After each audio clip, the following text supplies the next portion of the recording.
Hello दोस्तों, मेरे YouTube channel में आप सभी शिक्षक साथियों का एक बार फिर से स्वागत है। आज हम इस वीडियो में बात करेंगे विद्यालय स्तरीय उपभोग प्रमाण पत्र की और 31 मार्च 2021 की छात्र संख्या की, जिसे कहा जा रहा है कि प्रेरणा पोर्टल पे फीड करना है। तो सबसे पहले आइए देख लेते हैं कि 31 मार्च 2021 की छात्र संख्या हम प्रेरणा पोर्टल पर कैसे फीड करेंगे। तो जब आप प्रेरणा पोर्टल पे लॉगिन कर लेते हैं तो आपके सामने कुछ ये स्क्रीन आती है। अगर आप मोबाइल पे हैं तो लेफ़्ट साइड में जहाँ पे मैंने एरो से दिखाया 3 लाइनें हैं, जब यहाँ पे क्लिक करते हैं तो इस तरह के ऑप्शन खुल जाते हैं। डैशबोर्ड, विद्यालय स्तरीय उपभोग प्रमाण पत्र, न्यू स्टूडेंट रजिस्ट्रेशन और new student enrolment.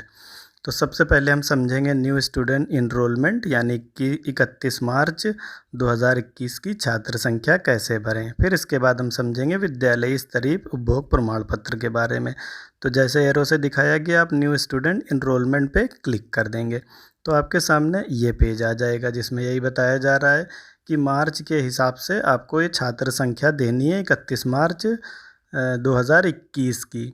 Save draft कर लें। तो जब आप सेव डिटेल भरने के बाद सेव ड्राफ्ट कर लेंगे तो उसके बाद आप उसमें चेंजेस कर सकते हैं, लेकिन अगर फाइनल सेव कर देते हैं तो आप चेंज नहीं कर पाएंगे। पहले से ही जो भी आपके क्लास के रजिस्टर्ड हैं बच्चों के, कक्षा 1, 2, 3, 4, 5 के, जिसमें आप अटेंडेंस लगाते हैं बच्चों की, उनकी फ़ोटो खींच लें 5 क्लास की, और उन 5 क्लास की फ़ोटो को एक साथ सेलेक्ट करके PDF में कन्वर्ट कर लें। बहुत सारी एप्लीकेशन प्ले स्टोर पे होती हैं और यहाँ पे भी दी हुई है। और बता रहा है कृपया ब्राउज़र की हिस्ट्री क्लियर करके PDF अपलोड करें। तो जब इस पेज को कैंसिल करेंगे तो आपके सामने पीछे ये पेज आ जाता है, जिसमें आपका डिस्ट्रिक्ट, ब्लॉक, एरिया, स्कूल का नाम, सेशन, ये सब पहले से सेलेक्ट होगा।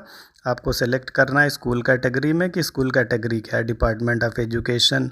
डाइस कोड पड़ा होगा, उसको एक बार चेक कर लें। ये चेक करने के बाद जब आप पेज को और नीचे स्क्रॉल करेंगे तो ये टेबल आ जाएगी आपके सामने। ऊपर सबसे टोटल इनरोलमेंट लिखा होगा, जहाँ पे मैंने पहले एरो दिखाया है वहाँ पे आपको भरना नहीं है। जब आप लेवल 1 यानी क्लास 1 में बॉयज़ गर्ल्स भरेंगे, जैसे मैंने भरा 23, 23, 46, तो वहाँ टोटल इनरोलमेंट में नंबर अपने आप ऑटोमेटिक आने स्टार्ट हो जाएंगे। फिर class 2nd, 3rd, 4th, 5th में जो भी आपकी 31 मार्च की संख्या है उसे आप यहाँ पे भर देंगे और उसको अच्छी तरीके से चेक कर लेंगे। जब आपने यहाँ पे भर दिया, टोटल आपका टोटल इनरोलमेंट में ऊपर आ जाएगा। जैसे मेरे 261 बच्चे हैं तो वहाँ पे टोटल आ गया।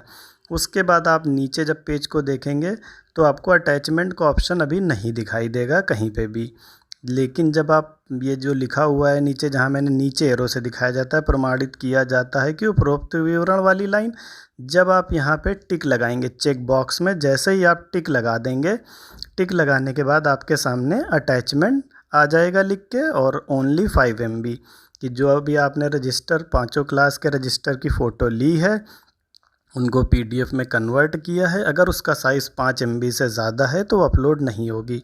तो उस फाइल को फिर कंप्रेस करके 5 MB से कम कर लें एप्लीकेशन की मदद से, फिर उसको यहाँ पे अटैच कर दें। अटैच करने के बाद डेटा फिर से एक बार पूरा ऊपर का चेक कर लें, उसके बाद आप उसे फाइनल सेव कर देंगे। तो फाइनल सेव कर देंगे तो ये सक्सेसफुली सेव हो जाएगा आपका। इस तरह से ये आपका डेटा इनरोलमेंट का कंप्लीट हो जाएगा। अब बात करते हैं दूसरे की, विद्यालय स्तरीय उपभोग प्रमाण पत्र की। उससे पहले अगर आपने मेरे चैनल को सब्सक्राइब नहीं किया है तो ज़रूर सब्सक्राइब कर लें, जिससे सभी वीडियो के नोटिफिकेशन आपको मिलते रहें। तो जैसे ही आपके स्कूल का ये 76 दिन, 49 दिन और 100 जो भी कहा जा रहा है 38 दिन का MDM कन्वर्जन कास्ट का डेटा आप अपलोड कर देते हैं, तो अब सभी से कहा जा रहा है जिनका डेटा कंप्लीट हो गया है वो विद्यालय स्तरीय उपभोग प्रमाण पत्र का प्रिंट आउट लेके एक स्कूल के रिकॉर्ड में रखें और एक BRC पे जमा करें। तो ये भी समझ लें कि ये प्रमाण पत्र आपको कैसे भरना है, तो ये देख लेते हैं। तो जब आप डैशबोर्ड पे आते हैं, ऊपर 3 लाइन पे क्लिक करेंगे, विद्यालय स्तरीय उपभोग प्रमाण पत्र पे आपने क्लिक कर दिया। तो जब इस पर क्लिक करेंगे जहाँ एरो से दिखा रहा है तो आपके सामने ये पेज आएगा। सबसे पहले वित्तीय वर्ष 2020-21, डिस्ट्रिक्ट, ब्लॉक क्या है, उसके बाद स्कूल का नाम आ जाएगा। अब उसके बाद ये डिटेल पूछेगा कि जैसे 24 मार्च 2020 को कितना आपके पास थी, तो इसको हम अगले पेज पे समझते हैं सारा। तो अब ये डिटेल जैसे भरना है, तो सबसे पहला पॉइंट जो था वो कह रहा है 24 मार्च 2020, यानी जो आपका मार्च 2020 तक पैसा आपके अकाउंट में था एमडीएम कन्वर्जन कास्ट का, उसकी पूछ रहा है कि मार्च 2020 तक आपके पास कितनी अमाउंट था एमडीएम का के अकाउंट में, तो वो यहाँ पे भर देंगे नंबर 1 पे। फिर बी में पूछ रहा है कि दिनांक 24 मार्च 2020 तक आपके पास गेहूं चावल मिला के कितना था आपके खाते में, तो अगर आपके स्कूल के कोटे में जितना भी था, मान लीजिए 140 कुंटल था, तो यहाँ पे भर देंगे।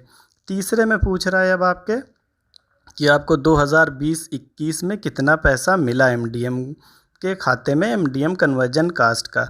तो पहले और तीसरे में फ़र्क समझ लें। पहला पॉइंट है कि आपके पास मार्च 2020 तक कितना पैसा बचा था। अब जैसे ही आप मार्च 20 के बाद आए अप्रैल, तो अप्रैल 20 से लेके मार्च 21 तक आपके पास कितना पैसा है, जिसे हम कहते हैं वित्तीय वर्ष 20-21, तो वो यहाँ पे 3 नंबर में भर देना है कि आपको अप्रैल से मार्च 2020-21 के बीच में कितना एमडीएम कन्वर्जन कास्ट मिली, 3 नंबर में भर देंगे। फिर इसी तरीके से उसी वित्तीय वर्ष 2020-21 में आपको गेहूं चावल कितना मिला, वो आप 4 नंबर में भर देंगे। उसके बाद 5वां अब आ रहा है ऐड करने वाला, कह रहा है जो 2020 तक आपके पास पैसा था 1 नंबर वाला, और जो आपको 20-21 में मिला अप्रैल 20 से मार्च 21 तक जो मिला 3 नंबर वाला, तो 1 और 3 का टोटल करके आपको ई में डाल देना है 5वें नंबर में जो आ रहा है कुल धनराशि ए और सी जहाँ पे पूछ रहा है। इसके बाद आखिरी वाले की बात करें कुल खाद्यान्न, तो पहले और तीसरे का ऐड करके हमने 5 में यानी ई में भर दिया, और दूसरे का यानी मार्च 2020 तक जो आपके पास गेहूं चावल था और जो 20 और 21 में आपको मिला, उन दोनों को ऐड कर देंगे 2 नंबर को और 4 नंबर को, यानी बी और डी को ऐड कर देंगे, तो वो कुल खाद्यान्न यानी एफ वाले में भर देंगे कि आपके पास इतना खाद्यान्न आया। तो सबसे पहले ये आपका कंप्लीट हो जाएगा। अब इसके बाद आप चलेंगे तो आपको उसके नीचे एक टेबल मिलेगी, जो आप अभी डेटा सब लोग अपलोड कर रहे हैं प्रेरणा पोर्टल पे। तो पहला है उसमें कि 76 दिन देखेंगे। पहला सबसे पहले कह रहा है 76 दिन अप्रैल से जून वाले में आपने कितने बच्चों के खाते में पैसा भेजा। तो सबसे पहले आपको संख्या देनी है बच्चों की, फिर उसका कैलकुलेशन करना है। कैलकुलेशन करना यही कह रहा है कि जो आप बच्चों को दी उसमें कितना पैसा लगा। पहले में संख्या देनी है, जैसे आपने दे दिया 140 बच्चे, तो अब 140 बच्चों में आपको जीवन में भरना है कि कितना रुपया आपने खर्च कर दिया, तो वो अमाउंट देना है।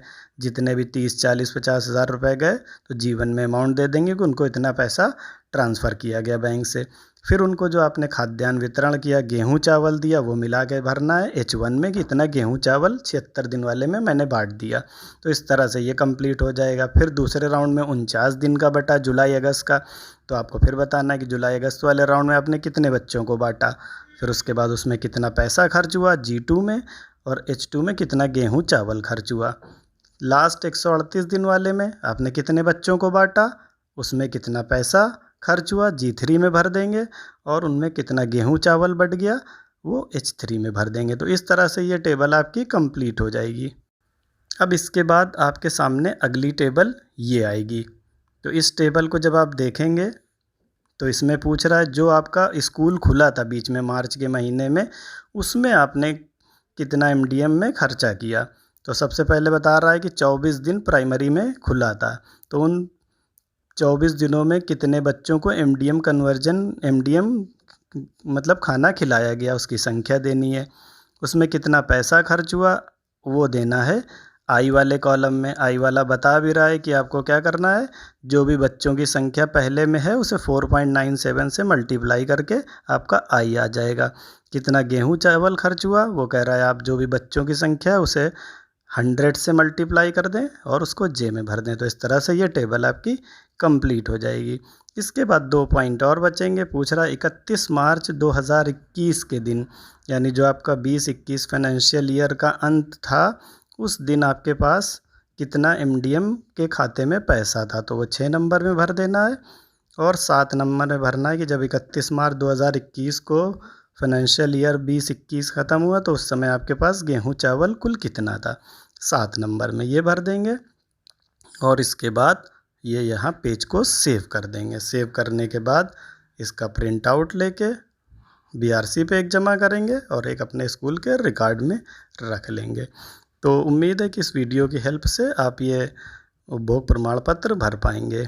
एक और वीडियो आपकी हेल्प के लिए बनाया गया है, बच्चों का रजिस्ट्रेशन कैसे करें, और जो भी आप 49 दिन, 76 दिन, 138 दिन की डिटेल्स बना रहे हैं उनका फॉर्मेट बैंक के लिए कैसे बनाएं, तो इस वीडियो की भी हेल्प ले सकते हैं। अगर वीडियो आपको अच्छा लगा तो इसे लाइक शेयर करें और चैनल को सब्सक्राइब करें। वीडियो को पूरा देखने के लिए बहुत बहुत शुक्रिया।